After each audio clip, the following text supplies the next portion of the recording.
Hi everyone, it's Sandra and I'm outside with my worm bin, Eat My Shorts. I'm going to talk to you today about what do you do if you don't have conventional food for your worms. You're out of food scraps. Well, we're out of food scraps. We weren't even eating veggies. First we were gone, then we brought home a GI problem, and we weren't eating veggies for quite a few days. We ran out of food scraps. There's Eat My Shorts has my pill bug army. Look at all the pill bugs. So what do you do if you don't have conventional food? Well, I'll put a link up to my video I just did. Look at all the pill bugs on feeding flowers from your garden to your worm bins. I'll put that link up. I'm going to put this next door on Cinderella for a minute, so it looks like she's going to get some pill bugs. So I'll put that link in the description where I talked about my bin peekaboo and how you can feed flowers. I'm going to do something slightly different today. Well, this is the old feeding zone. You can see all the big, chunky, that's an old stem to something. Ooh, that was a pill bug on it. That has springtails on it. And springtails are another decomposer. And that's great. They're eating it up. Their poop actually amplifies the microbes in the bin because microbes eat poop and the worms eat the microbes. Isn't that cool? So when next time you see a springtail or a pill bug, just think about the poop. Put a link to my video. It's all about the poop. It's good for them. Okay, let's turn over the bin end that is more finished. Just turning it over. And this bin, unfortunately, my arm is at an awkward angle. We're trying our best in our new location, but this end, not going to be able to get into this near corner as best as I like. Okay, but you see that this end is actually finishing up really nicely. Now, when I see these gorgeous cocoons sitting in this more finished end, I can throw it into that end. Because eventually, and I'm saying not too long from now, I'm going to have to pull out, whether I just manually pull out the castings and move the big chunky bits to one side, or I sift out these bigger bits, because I have been feeding very chunky material to my bins these last few months as we prepared to leave our home of 34 years. I ended up feeding very chunky things. And the worms have enjoyed it, but I know once I want to get finished castings, I want those chunky bits out of the castings. So there, just turned up that corner as best I can. You see the pill bugs are still in there. They'll be finishing it up as well. Okay, so now let's go into the feeding zone. And we'll talk about what do you do when you don't have food for your worms. Well, now, Patrick from Vermicompost Learned by Doing, more cocoons. He always talks about using spent pantry goods. He's just one of several YouTubers that talk about, go through your pantry, look at the date on the oatmeal, the date on your flours, the date on cornmeal and stuff like that. Well, Landon and I don't have a lot of those things in our cupboard, and I actually kind of went against my philosophy that, most things for my worms are just, I'm reusing, recycling, and not spending money. I actually went against that and I bought cornmeal because through the move and everything, I was like, I'm going to get to a point that I don't have food to feed my worms. And so I actually bought a tub of cornmeal. It's actually kind of cheap. And, and I've been sprinkling it. If you've seen my videos, I've been sprinkling it on my worm bins from time to time. And, obviously the worms clean it up. It's a very fast available food. So, you can always buy the components of worm chow, whether it be cornmeal or flours or oatmeal, grind them up. Well, not the cornmeal, but the oats, grind it up. Flaxseed, and put it in your worm bin. So you can do that. You can feed with a chow. But the other thing you can do is, and I talked about that in my last video with Cinderella, is I don't rinse my eggshells. We bake our eggshells as well to make them extra crispy because baked eggshells decompose a lot faster than raw or unbaked eggshells, I guess. All right, so look at my old feeding zone. I'm just going to turn that over. This is where the chunky bits are and chunky worms. Oh, I dropped that one, but that was a chunky worm go by. So the problem with chunky bit bins is, look at that, is you get lots of great castings in between the chunky bits. So that's where a sifter would come in handy to get them out. The worms have been in here. They've cleaned up the food. Obviously, these chunky bits are going to take a lot longer. So, eggshells. Again, Patrick from Vermicompost Learn by Doing established that if you put a little pile of eggshell grit on the surface of your worm bin and you put it alongside other food sources, the worms go for the eggshell grit first, if not, right up there with anything else you might put alongside them. There's a pine cone. It's going to take a while.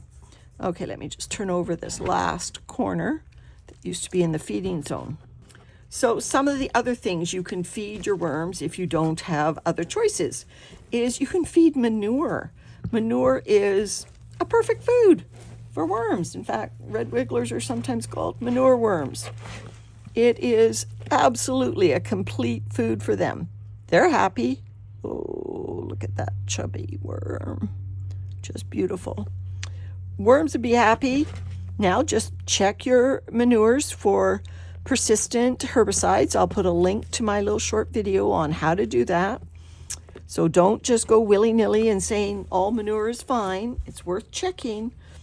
You can't trust necessarily that the farmer that you get the manure from will even know whether his hay that he fed the animals was contaminated.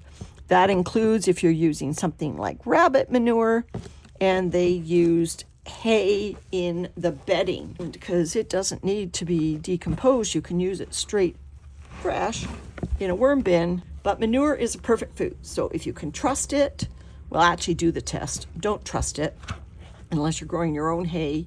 You really don't know. All right, so look at all these compressed castings. Wow, lots of happy worms. I think what I'll do is I've cleaned up this corner. So I think I put the food down in this corner, because that corner there contains a lot of chunky bits there and a lot of good castings that I'll want to kind of start throwing in this other direction. Okay, so you can feed manures. You can feed compost. If you've got compost, and I'll just show you, this is compost that we brought with us from Victoria. It's not finished. You can see there's needles and sticks and some finished compost in it, but you can feed this. I know there'll be worms in here because my compost pile has worms in it. So after it's gone through its thermophilic cycle, the worms will move in. So if you can see worms in compost, you know it's safe to feed your worms. It's not going to go into a thermophilic cycle again. All right, so compost is another thing you can feed your worms if you have absolutely no food. You can feed them leaves. So they're a very slow food, but nevertheless they are a food, and the worms will not starve as long as, and there always is food in vermicompost unless it's very old. And so what am I doing today? I've only got a small amount to feed. We've been doing some road trips, and like I said, we weren't well, so we really just haven't built up our veggie scrap inventory. So what I had to give them is I found some old tamale in the freezer. So Lando and I ate tamale,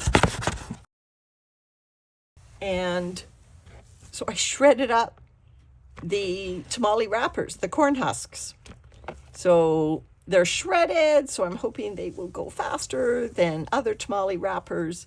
But you can see that this isn't like conventional food scraps. There's a little bit of carrot peel in there and a little bit of cilantro stems. But for the most part, this is just shredded. This is just corn husk. Not great. But, the worms will get into it. I know they will. So here's the cornmeal, like I talked about, and the eggshell grit, and I'm going to mix all that in. There we go. Clean off my hand a little bit on the wet corn husks. All right, and so the other thing that I'm feeding today are these endive stems. I just, they were starting to go to flower and to seed, and so I may very well get endive plants in here, which is great. I'll take them out and I'll plant them in my garden for the winter. But these beautiful endive flowers, which are edible, I believe, by us. But, so look at this, has moisture. These stems are still supple. And so these are greens. This is a source of nitrogen for the worms. So rather than me just putting this in my conventional compost, I am giving it to my worms as food because I have no veggie scraps, or very few. Those corn husks were the last of our veggie scraps. So I'll just give them some tissues, clean off my hands a little bit with the tissues, save one for the end, before giving them this great big dump of, sorry about shaking the camera, great big dump of compost. Did any worms come along? I see pill bugs coming along. I'm sure there were worms in this compost. Be rare that I wouldn't get a worm in here.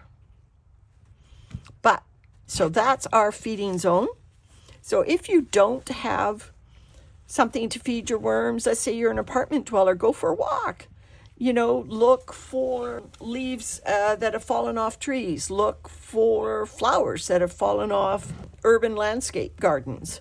Just be inventive. Like I said, look in your pantry.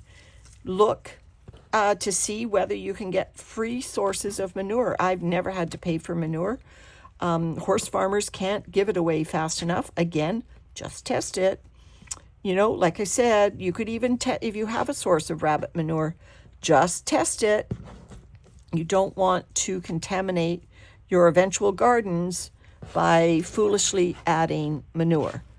All right, so there's Eat My Shorts. I've covered all that up. See if any of the pill bugs are still on this or if they've all escaped. Oh, there's a few of them still. Probably a lot of them escaped to Cinderella. That's okay. My worm bins don't mind sharing their pill bugs. Thanks for watching, everyone. Bye for now.